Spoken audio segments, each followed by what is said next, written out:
Hi everyone, it's FCA. First off, this is Hubert, if you have not met him from my last haul video. We're very attached. Anyway, this is going to be a tutorial about how I put my hair into wigs. So this is the wig that I've been wearing today. I typically wear my wigs all day. It's very rare that I change into one unless there's a specific occasion for which I'm doing so, or change out of it until I go to bed. But I am, for the sake of this tutorial, but I have worn this wig otherwise all day. So as you can see, in comparison to my real hair, this wig is quite short and it's a very bold color. So I'm going to show you how I put my long, lot of thick, coarse hair. It's not necessarily coarse, but it is quite thick hair into a wig. I get asked that quite a bit. So the first off, I brush my hair. Now I have brushed most of my hair already, but I will do that real quick just to make sure that it's all done. And this is the kind of brush I use on my wigs as well. And I have a wig comb. So what I do is I pull my hair to the sides, and I'll explain this in a little bit. So pull my hair to the sides.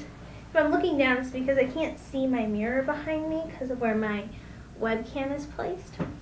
And I put all of my bangs, or most of them, I grab them and pull them back and secure them with a bobby pin.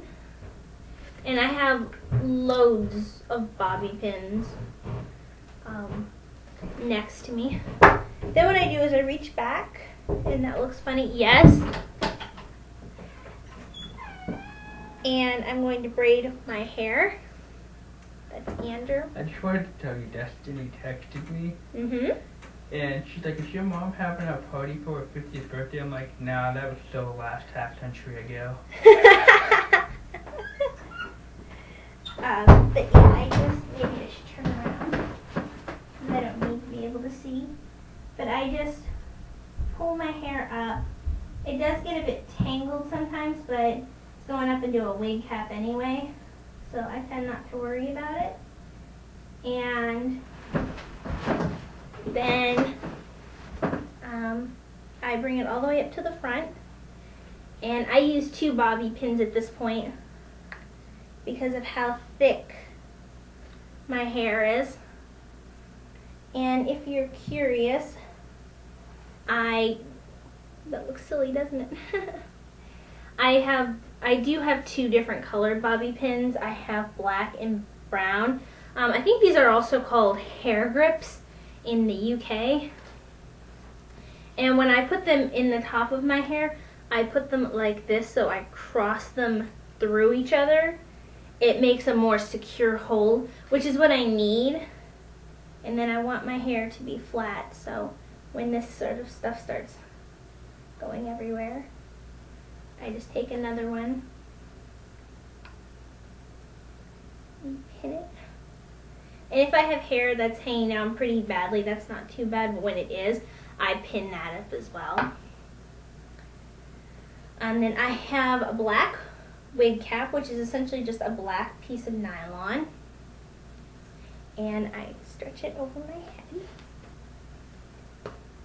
and then tuck in and around. Pull that.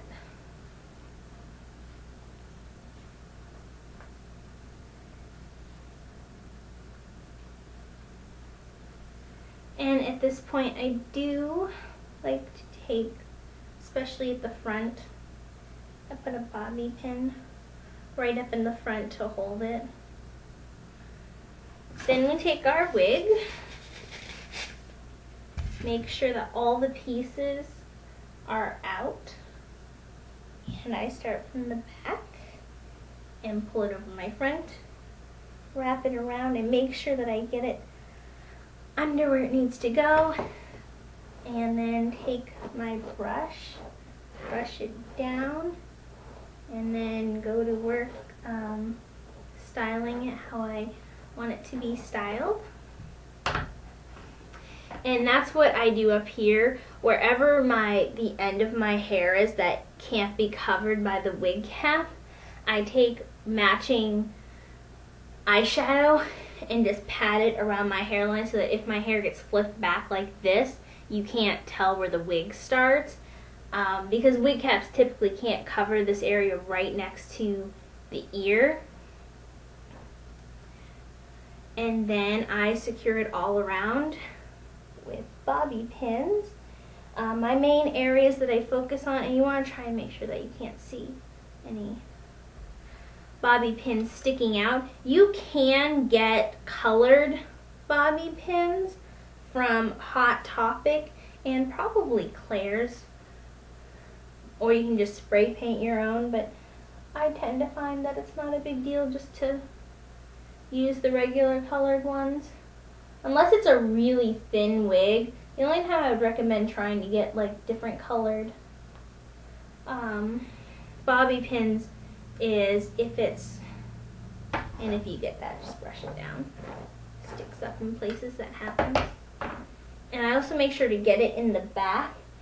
And the reason why you want to bobby pin it so much is because you want it to work as if it was your natural hair. You don't want it to, like when you're shaking your head or nodding your head, you don't want it to be moving. I can move it with force, of course, but I mean just daily, regular head movements you don't want. You don't want that. Sorry, everything's backwards in this, so I have to try and work with that. Okay.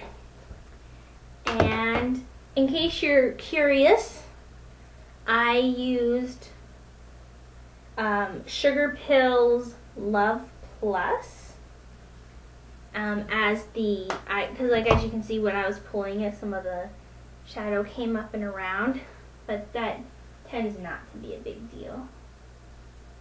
Just do that. Sorry, I started fixing it. Yes, and then this is one of the wigs where you can like curl it and straighten it if you wanted to because it's heat resistant. And I also tend to fill in my eyebrows as well just because it looks a little more natural. And it's not like, oh, here's your eye color, your eyebrow color. Even though my eyebrow color is lighter. I mean, lighter. Darker naturally than my actual hair color. I don't know if you can see it in the light, but it's pointed out to me in real life.